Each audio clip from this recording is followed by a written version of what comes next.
Assalamualaikum warahmatullahi wabarakatuh. Perkenalkan, nama saya Dea Putriani dari kelas Biologi 3, Fakultas Sains dan Teknologi, jurusan Biologi, Universitas Islam Negeri Sumatera Utara.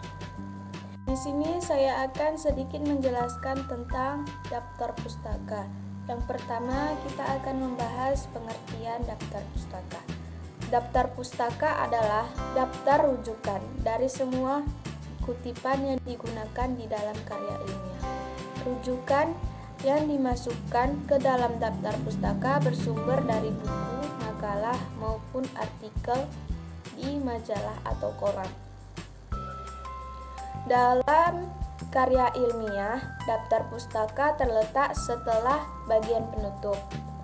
2. Tujuan penulisan daftar pustaka. Tujuan penulisan daftar pustaka yaitu sebagai bentuk pertanggungjawaban ilmiah penulis terhadap pengutipan, pernyataan, atau pendapat orang lain di dalam karya ilmiah yang dibuatnya.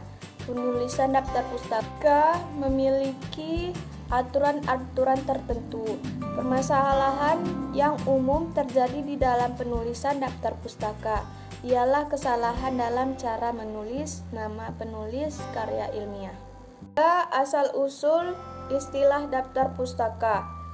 Bibliografi atau dari bahasa Yunani bibliographia, secara harfiah penulisan buku, sebagai sebuah partikel atau buku studi akademis seperti fisik, benda-benda budaya. Dalam pengertian ini juga dikenalkan sebagai bibliografi dengan isi buku-buku sastra, melainkan lebih kepada bookness atau buku. Sebuah bibliografi produk dari praktik bibliografi adalah daftar sistematis buku dan karya-karya lain seperti artikel jurnal. Bibliografi berkisar dari karya dikutip, daftar di akhir buku, dan artikel untuk menyelesaikan publikasi independen. Sebagai karya komputerisasi database, bibliografis sebuah katalog perpustakaan, meskipun tidak disebut sebagai bibliografi, adalah bibliografis di alam. Bibliografi karya-karya hampir selalu dianggap sebagai sumber tersier.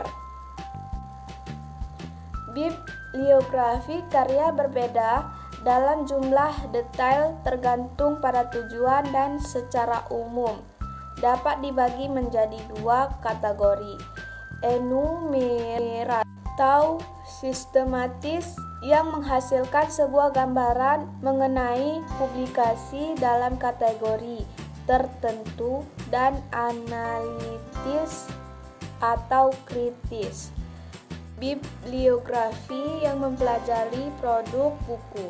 Pada masa lalu, bibliografi sebagian besar terfokus pada buku. Sekarang, kedua kategori mencakup bibliografi karya-karya tersebut dalam format lain, termasuk rekaman, film, dan video. Objek grafis, database, CD-ROM, dan website. Unsur-unsur bibliografi dan contoh penulisannya adalah: A. Nama pengarang yang dikutip secara lengkap. B. Judul buku termasuk judul tambahannya. C. Data publikasi penerbit, tempat terbit, tahun terbit, cetakan keberapa, nomor jilid buku, dan tebal atau jumlah halaman buku tersebut. D. Untuk sebuah artikel diperlukan pula judul artikel yang bersangkutan, nama majalah atau surat kabar, tanggal dan tahun. 4. Penyusunan daftar pustaka. Daftar pustaka memuat keterangan dari sumber rujukan yang meliputi nama penulis, tahun terbitan, judul karya ilmiah, kota penerbit, dan nama penerbit. Penulisan daftar pustaka tidak mencantumkan gelar yang dimiliki penulis.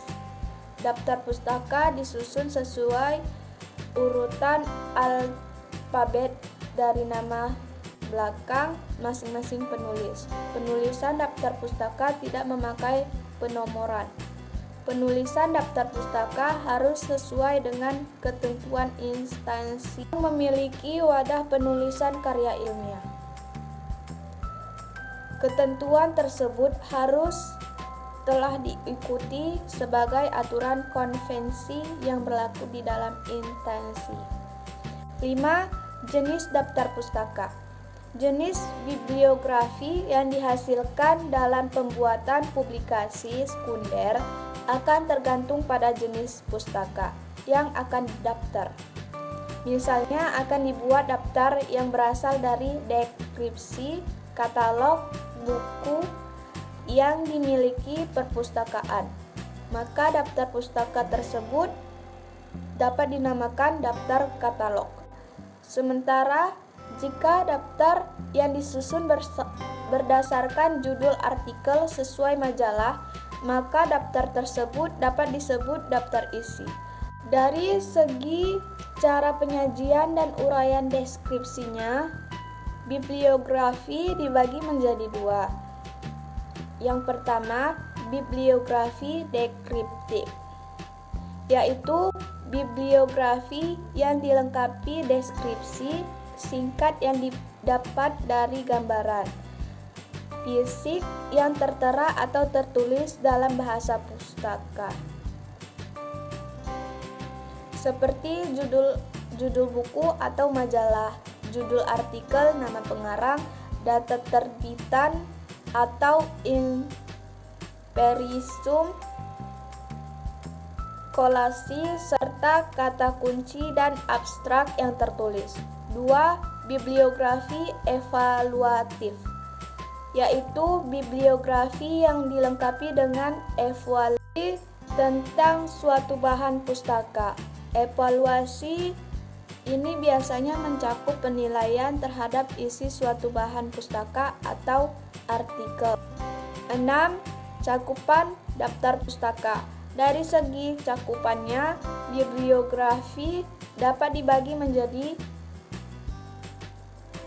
1. Bibliografi retrospektif, yaitu jenis bibliografi yang mencatat bahan pustaka yang telah diterbitkan pada zaman yang lampau.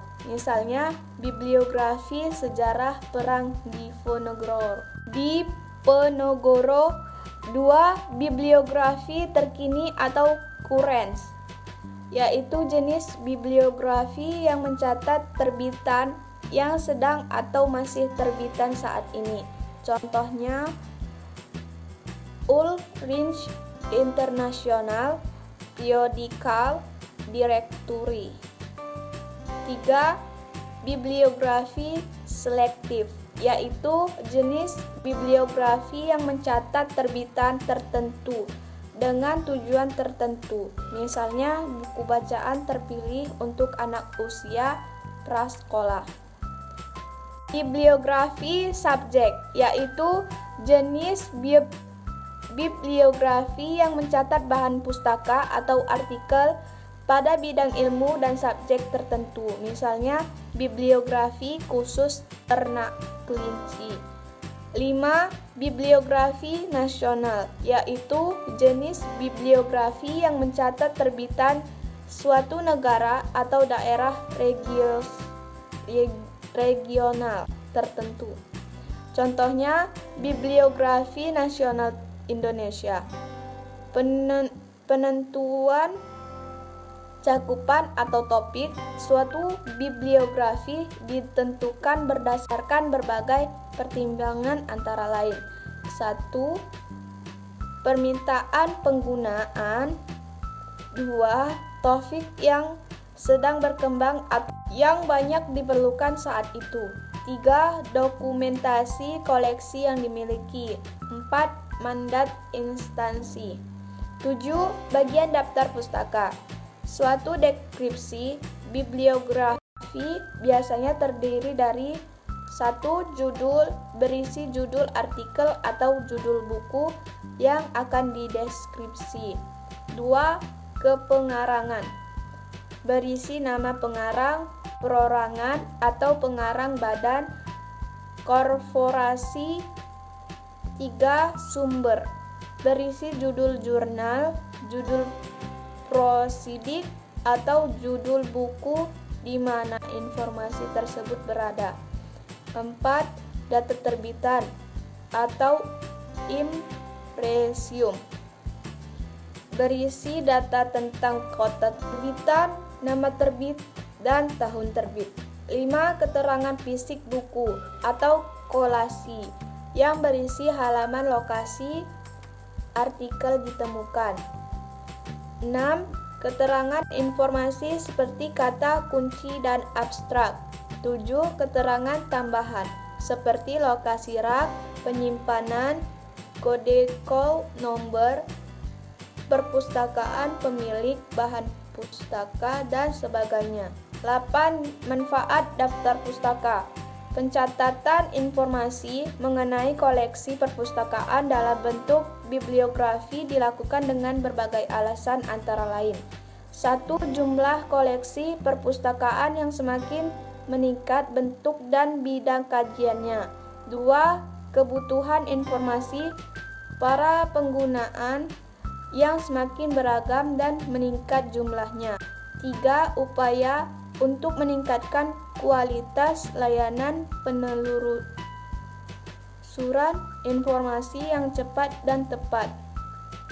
Oleh karena itu, penyusunan suatu daftar bibliografi mempunyai fungsi utama untuk membantu pakaian mencari dan menelusuri informasi tertentu. Fungsi lain dari bibliografi adalah sebagai bagian dari jasa pelayanan perpustakaan kepada pemakai. Dengan menerbitkan suatu bibliografi, pustakawan dapat menawarkan koleksinya pada pemakai tanpa harus mengeluarkan seluruh koleksi yang dimilikinya, serta dapat menjangkau penggunaan yang tinggal jauh dari perpustakaan. Dengan demikian, maka bibliografi dapat digunakan sebagai A. Bahan rujukan terhadap koleksi perpustakaan, B. Daftar koleksi yang memiliki perpustakaan, C. Daftar informasi bahan pustaka mengenai suatu bidang kajian tertentu, dan sebagainya. Sekian, billahi taufik wal hidayah. Wassalamualaikum warahmatullahi wabarakatuh.